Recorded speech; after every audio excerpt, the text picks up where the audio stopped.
장차 있을 일에 대하여 야곱과 에사에게 축복하였음에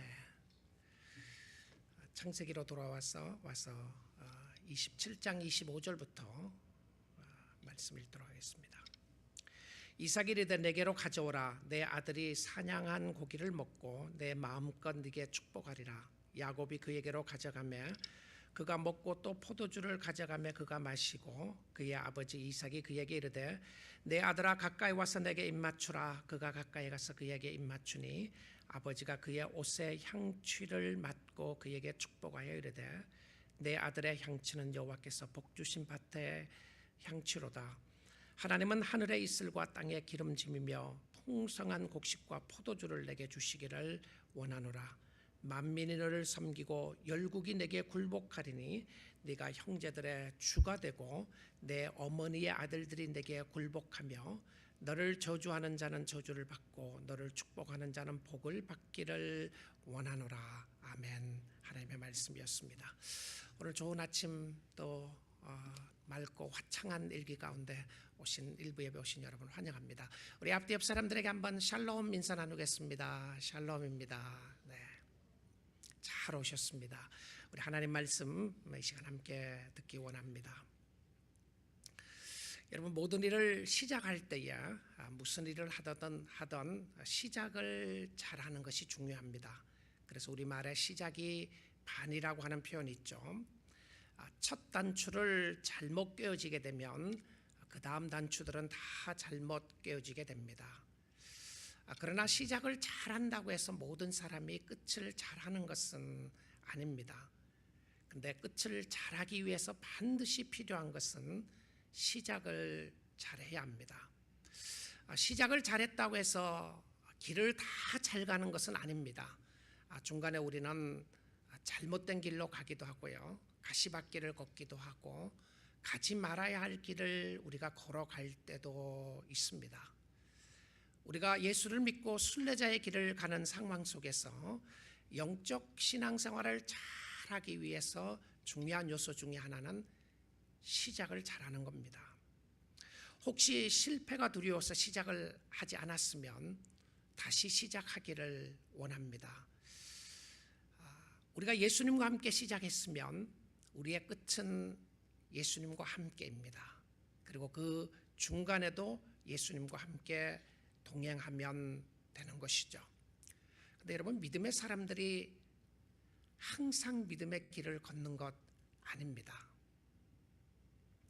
믿음으로 걸어가는 사람들이 다 잘 가지 않고요.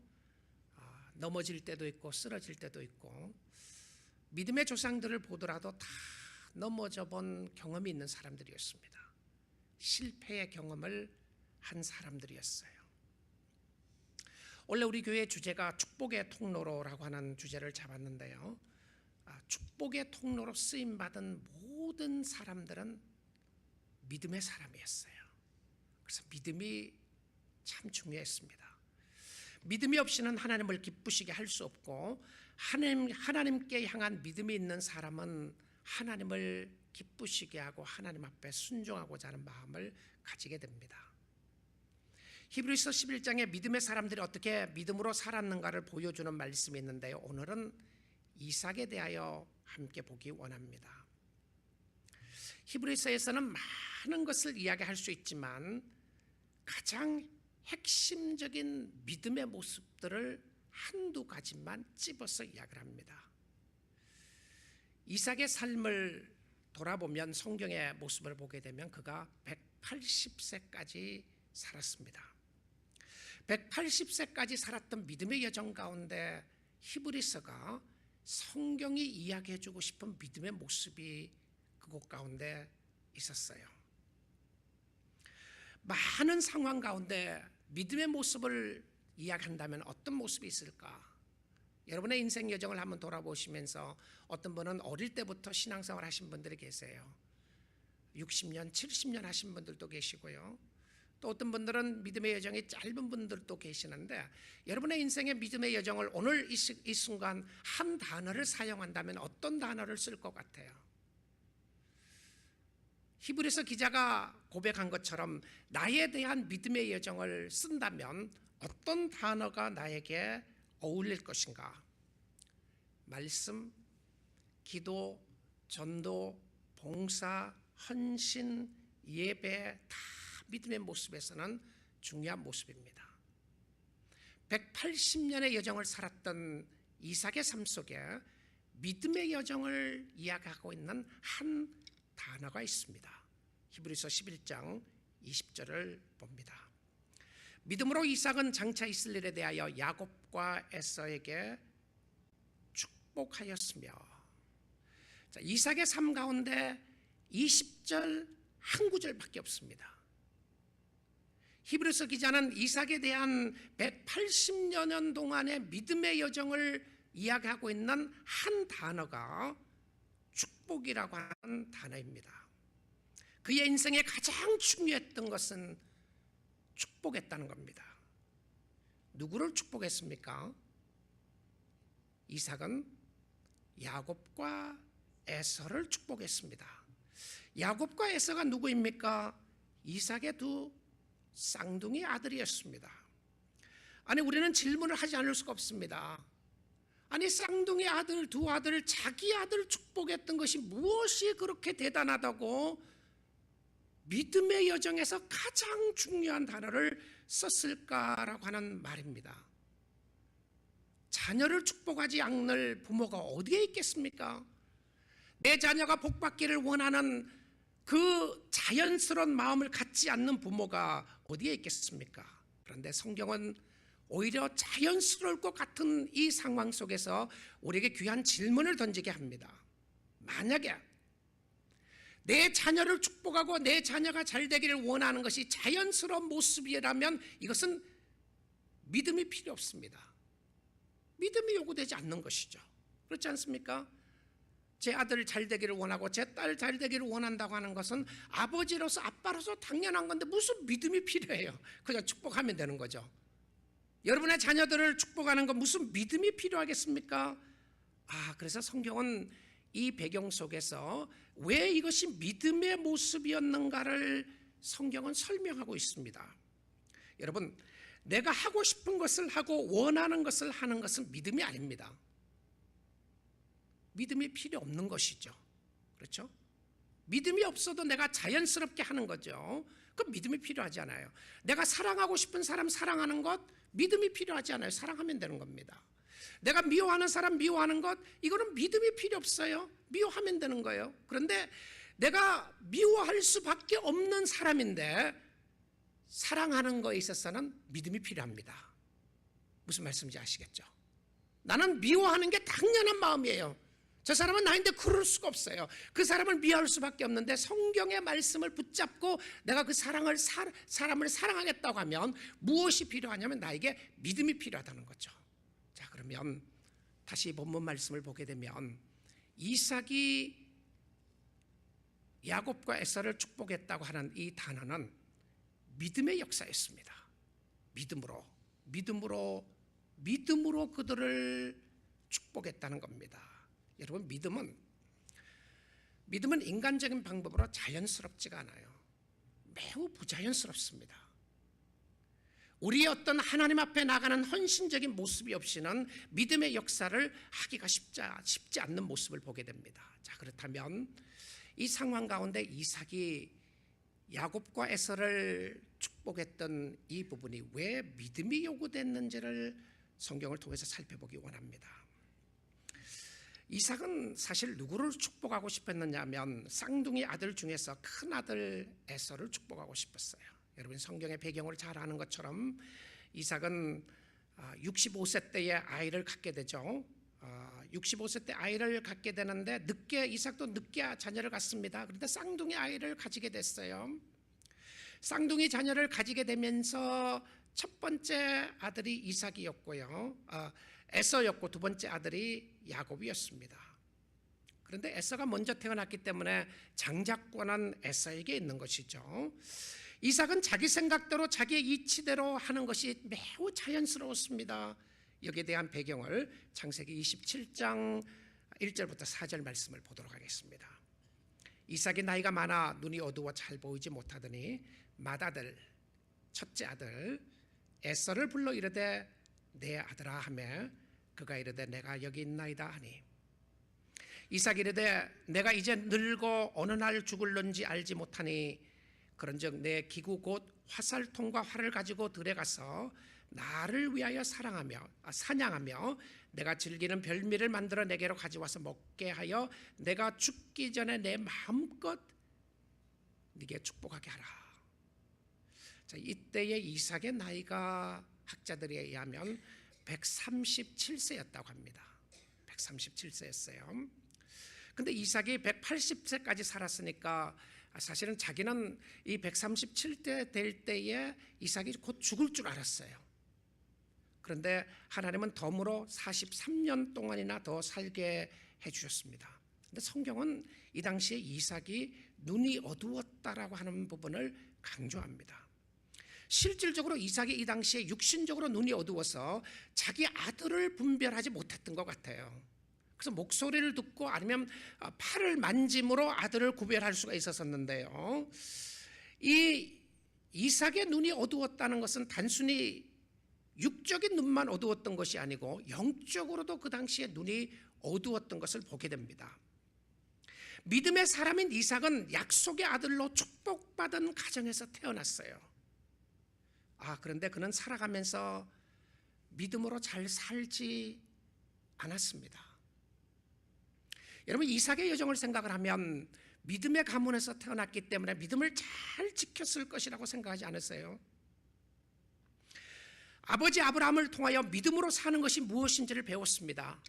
아브라함은 1세대였고요 이삭은 2세대였습니다.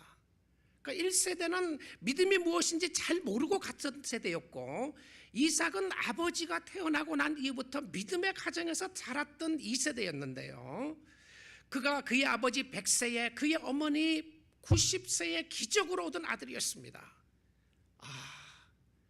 얼마나 사랑을 받으면서 자랐겠습니까? 여러분, 늦둥이를 가진 부모들도 그 늦둥이 하나를 얼마나 사랑하나요?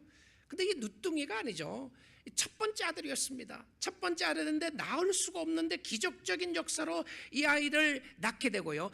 이 이삭을 얼마나 사랑해서 부모가 키웠겠습니까? 그의 그 부모 아브람과 또 사라가 모든 모든 힘과 정성과 사랑을 다해서 이삭을 키웠을 거예요. 그런데요, 자녀들이 부모의 사랑을 받지 못해서 삐뚤게 간다, 이런 표현이 있잖아요. 맞는 것 같아요. 그런데요, 항상 그렇지 않습니다. 만약에 부모의 사랑을 받지 못해서 삐뚤게 잘못된 길로 갔다고 하면 이삭은 전혀 익셉션입니다. 예외 조항이에요.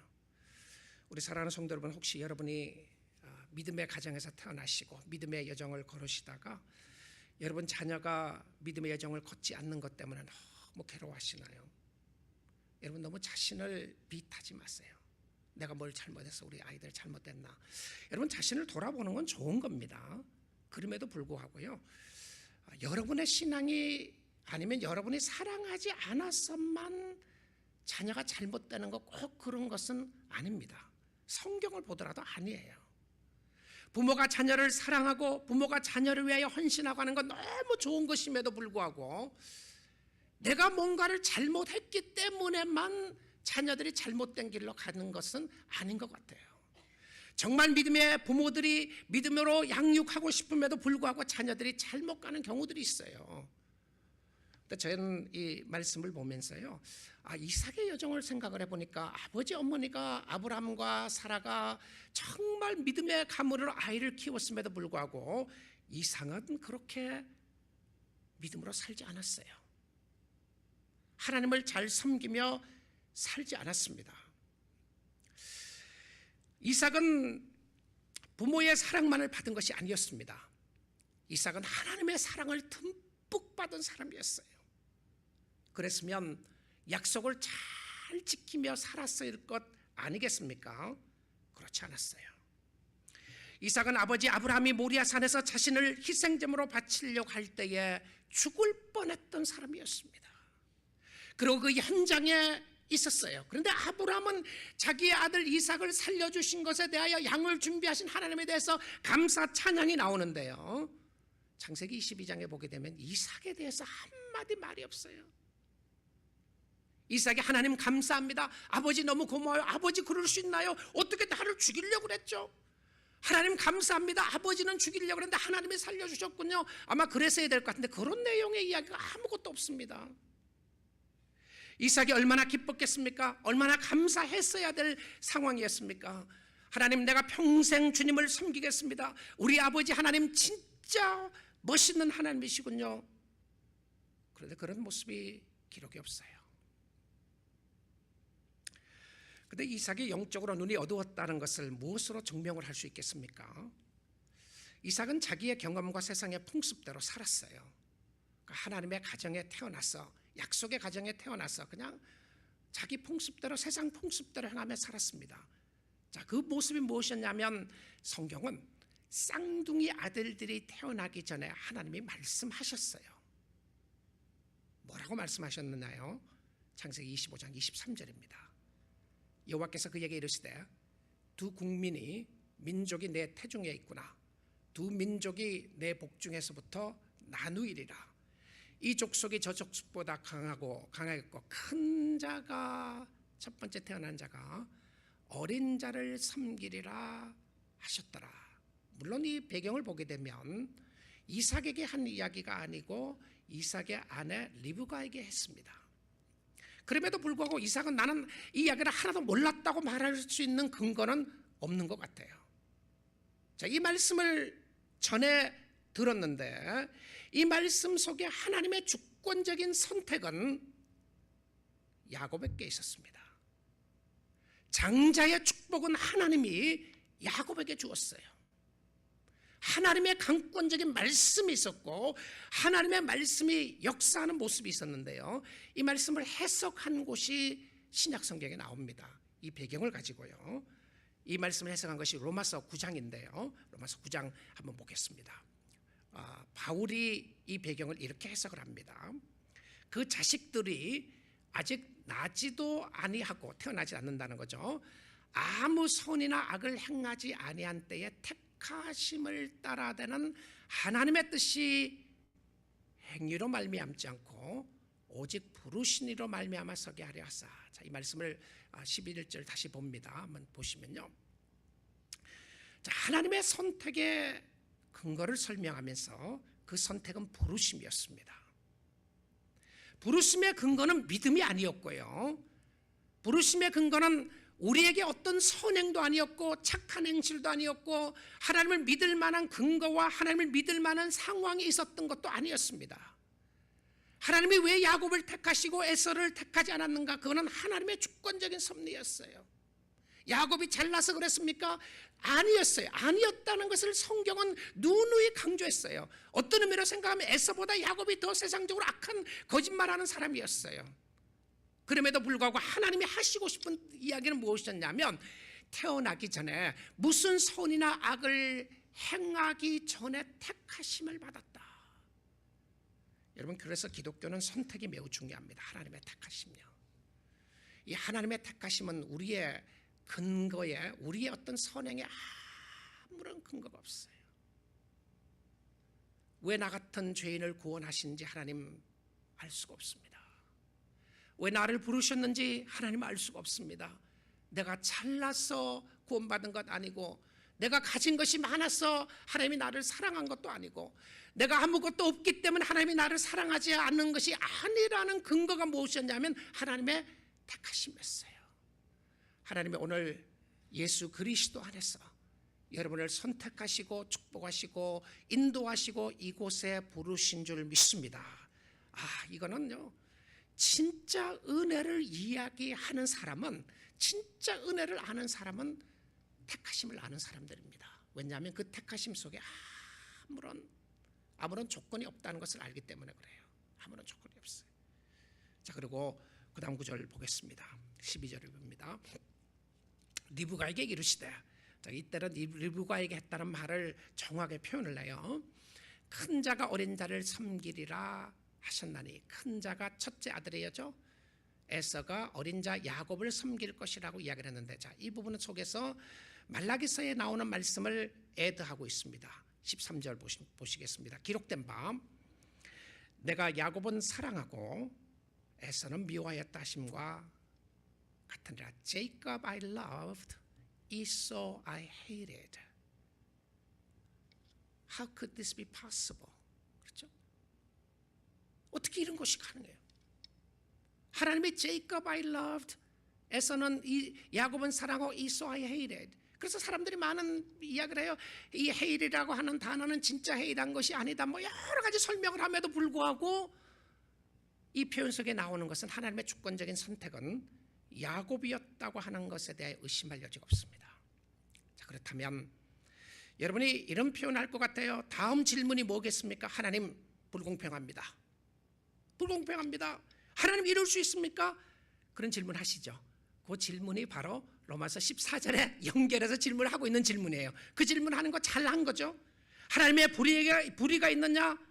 그리고 14절에 설명합니다. 결코 그럴 수 없다. 하나님은 불의한 하나님이 아니다라고 설명하는 것이죠. 하나님은 긍휼히 여기신 자를 긍휼히 여기신다고 이야기를 하고 있습니다. 자, 여기서 하고 싶은 것이 무엇이죠? 이 상황 속에서 하고 싶은 이야기가 뭐냐면 우리가 잘나서 구원받은 것이 아니라는 겁니다. 여러분, 잘나서 구원받은 사람 한 사람도 없어요. 우리가 착하고 선하게 살았기 때문에 하나님이 우리를 구원하신 것이 절대 아니라는 사실입니다. 아무것도 하기 전에 사랑 가운데 있었다는 것이었고요, 죽어 있었던 우리를 살리신 것이었는데 이것이 진짜 하나님의 은혜였습니다.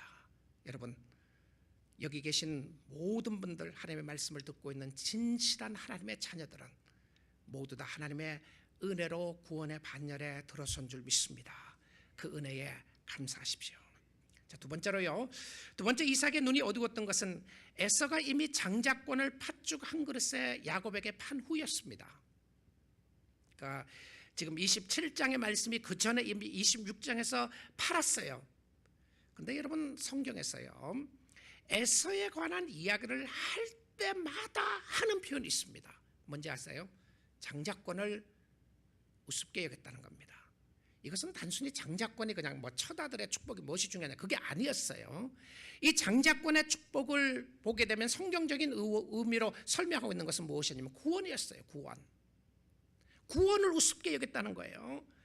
육적인 필요를 위해서 영적인 것을 바꿨다는 겁니다. 내가 배가 고팠기 때문에 영적인 축복을 팔아버렸다는 거예요. 자, 그 표현 속에서 여겼던 부분이 무엇이냐면 장자의 명분을 가볍게 여김이었더라. 여러분,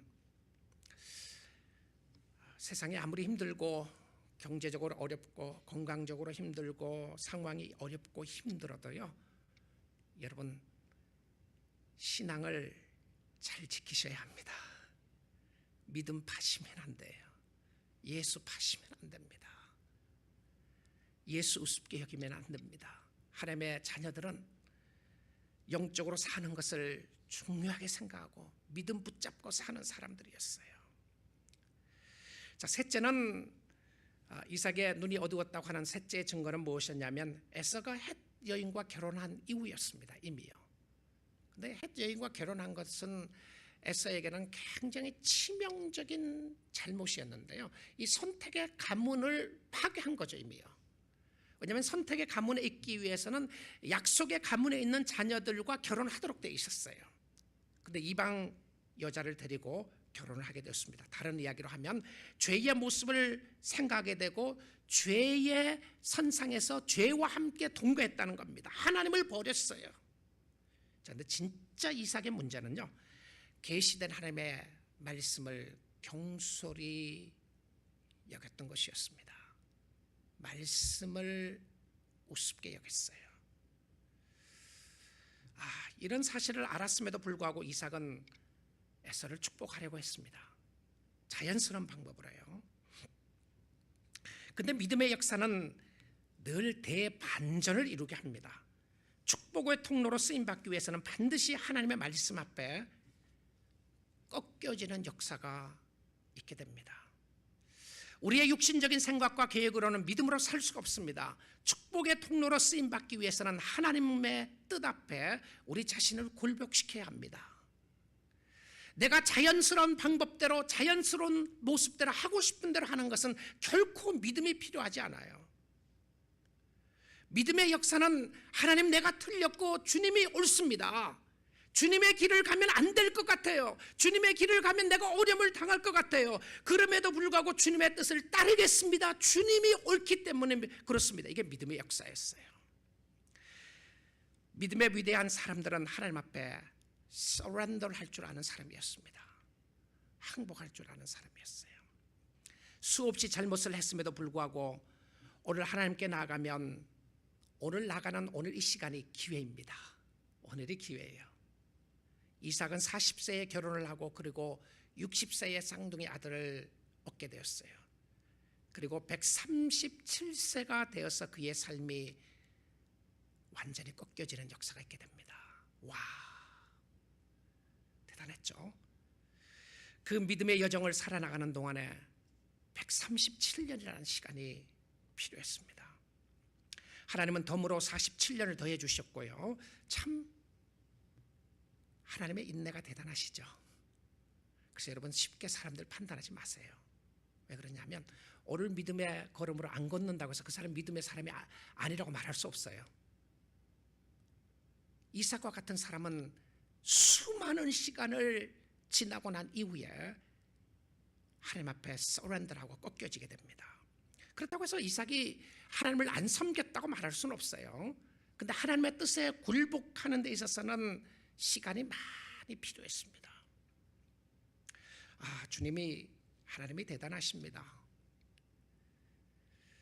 육적으로 그리고 영적으로 눈이 어두웠던 이삭을 하나님은 선택에 의하여 사랑하셨어요. 약속의 아들로 태어난 이삭을 처음부터 하나님은 동행하셨고 함께 하셨습니다. 어려운 상황이 있을 때 여러 번 이삭에게 나타났어요. 내가 너를 사랑한다. 걱정하지 마라. 염려하지 마라. 어려운 상황 속에서 하나님은 이삭에게 나타나셨고 이삭이 야곱과 에서를 축복하기 전에 이삭이 완전히 꺾여지기 전에도 하나님이 나타나셨어요. 그러니까 우리가 예수를 믿고 난 이후에 예수를 우리의 삶 속의 구주로 영접하고 난 이후에 아직도 꺾여지지 않는 자존심이 있습니다. 자만심이 있어요. 근데 하나님은 그걸 다루고 싶어 하시는 거예요.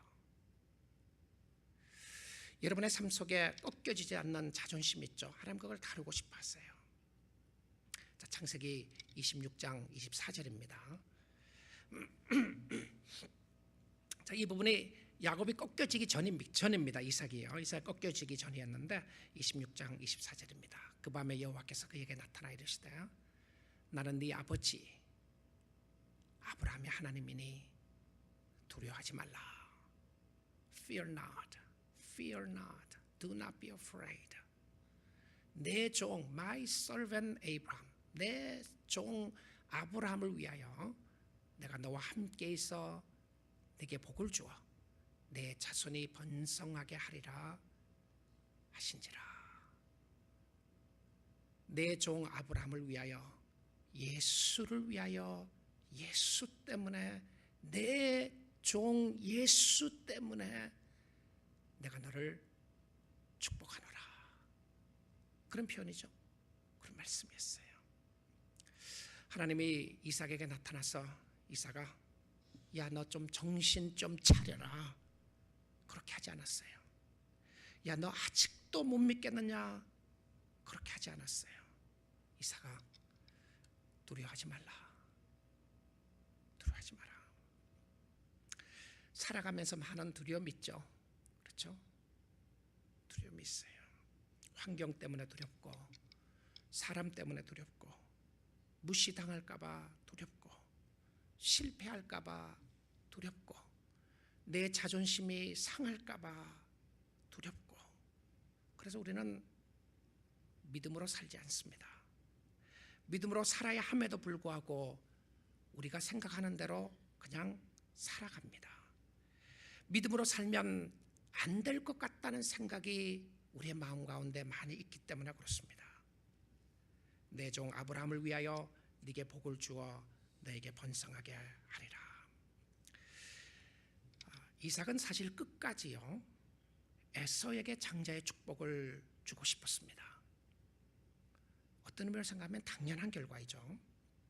근데 그가 야곱에게 속하게 되어서 축복을 하게 되는데요, 야곱에게 쏟게 되어서 축복을 하는데, 야곱이 에서처럼 변장을 하고 리브가가 고기 요리를 해서 이삭에게 주고, 이삭이 야곱이 이삭의 축복을 받게 됩니다. 무슨 축복이냐면 창세기 27장 27절부터 29절 보겠습니다. 그가 가까이 가서 그에게 입맞추니 아버지가 그의 옷에 향취를 맡고 그에게 축복하여 이르되 내 아들의 향취는 여호와께서 복 주신 밭의 향취로다. 지금 이 축복이 야곱에게 하는 축복입니다. 하나님은 하늘의 이슬과 땅의 기름짐이며 풍성한 곡식과 포도주를 내게 주시기를 원하노라. 만민이 너를 섬기고 열국이 네게 굴복하리니 네가 형제들의 주가 되고 내 어머니 아들들이 네게 굴복하며 너를 저주하는 자는 저주를 받고 축복하는 자는 복을 받기를 원하노라. 여러분, 이 축복이 어디서 많이 듣던 것 같지 않으세요? 특별히 마지막 부분에서는요, 이 축복 많이 듣던 것이죠. 하나님이 아브라함에게 했던 축복이었습니다. 너를 축복하는 자는 축복하고 너를 저주하는 자에게 저주하겠다고 하는 이 약속의 축복은 메시아의 축복이었어요. 메시아의 복이었습니다. 야곱을 축복을 하고 난 이후에 역사의 대반전이 일어나기 시작하는 겁니다. 그의 첫 아들 에서가 사냥을 해서 맛있는 고기를 요리해서 아버지 이삭의 축복을 받으려고 요리를 들고 들어옵니다. 아버지, 맛있는 고기, 아버지가 원했던 맛있는 고기를 잡아왔습니다. 이 고기를 요리해 왔으니까 이 고기를 드시고 나를 축복해 주시기를 원합니다. 이삭이 깜짝 놀라서 묻습니다. 너는 누구냐? 아버지, 제가 에서잖아요. 아버지는 저에게, 에서에게 고기를 잡아서 사냥할 요리를 가져오라고 하지 않았습니까? 이제 가져왔으니까 일어나서 드시고 나를 축복해 주시기를 원합니다. 이삭은 하늘이 무너진 것 같은 깜짝 놀라움이 있었습니다. 그 표현을 창세기 27장 33절에 이렇게 이야기를 합니다. 이삭이 심히 크게 떨며 이르되, 여기서는 shriveled, 완전히 그냥 경직될 상태로 떨고 있었던 모습을 이야기해요. 이삭이 깜짝 놀라면서 이야기를 합니다. 그러면 사냥한 고기를 내게 가져온 자가 누구냐? 네가 오기 전에 내가 다 먹고 그를 위하여 축복하였은즉 그가 반드시 복을 받을 것이니라. 여러분, 이삭이 하나님 앞에 두렵고 떨림으로 꺾여지는 장면입니다. 이 장면이에요. 이 장면 앞에 이삭이 하나님 앞에 서렌더합니다. 무슨 뜻이죠? 무슨 뜻인가요? 이삭이 축복을 변경하지 않았다는 겁니다. 이때야말로 하나님의 뜻에 굴복하게 되고 야곱에게 축복했던 것을 그대로 축복하고 에서를 장자의 축복을 하지 않습니다. 이삭은 자신의 실수로 야곱을 축복한 것을 변경시키지 않았어요. 혹시 여러분 이렇게 생각하시나요? 아니 뭐 축복하면 그만이지 뭐 이게 뭐가 대단하다고. 여러분, 그게 아니었습니다. 그런 모습이 아니에요. 이것은 하나님의 뜻에 순종하느냐 아니냐가 중요했던 모습이었어요. 이 모습을 봐도요, 참 사람은 잘 변하지 않습니다. 사람들의 고집이 참 셉니다. 사람들의 고집이 센 게 아니고 제 고집이 셉니다. 여러분의 고집도 셉니다. 고집 세지 않는 사람 별로 없습니다. 교회 다니고 신앙생활 해도 고집이 안 꺾여집니다. 이삭이 고집이 센 사람이었습니다. 그의 편애의 사랑은 그를 끝까지 그렇게 밀고 가려고 했습니다. 사람이 대단하죠. 자기가 한번 믿었던 것 끝까지 밀고 가려고 하는데 잘못된 것임에도 불구하고, 성경적으로 잘못된 것임에도 불구하고 그것 인정하지 않는 것이 인간의 모습이었어요. 이삭은 에서를 사랑했고 리브가는 야곱을 사랑했다고 성경을 이야기를 합니다. 사랑하는 성도 여러분, 축복의 통로로 쓰임 받으려면 우리의 고집을 꺾어야 합니다. 하나님 앞에 굴복해야 하고 하나님 앞에 서렌더해야 합니다. 말씀 앞에 꺾여져야 하는데요, 그렇지 않으면 그냥 허송세월을 보내며 살아가게 됩니다. 물론 하나님은 인내하십니다. 오늘도 여러분에게 인내하시고 계십니다. 오늘 하루 속에 주님의 뜻에 순종할 수 있기를 원합니다. 그래야 축복이 흘러내리게 되는 것입니다. 믿음의 삶은 자신을 꺾고 하나님께 순종하는 것이었는데요, 마지막입니다. 이삭이 축복한 것을 무엇이라고 하는지 다시 히브리서 11장 20절 보겠습니다. 믿음으로 이삭은 장차 있을 일에 대하여 야곱과 에서에게 축복하였으며, 나중에 에서도 축복해요. 그런데 장자권에 관한 축복을 하지 않습니다. 근데 여기에 보니까 이삭은 장차 있을 일에 대하여라고 되어 있어요.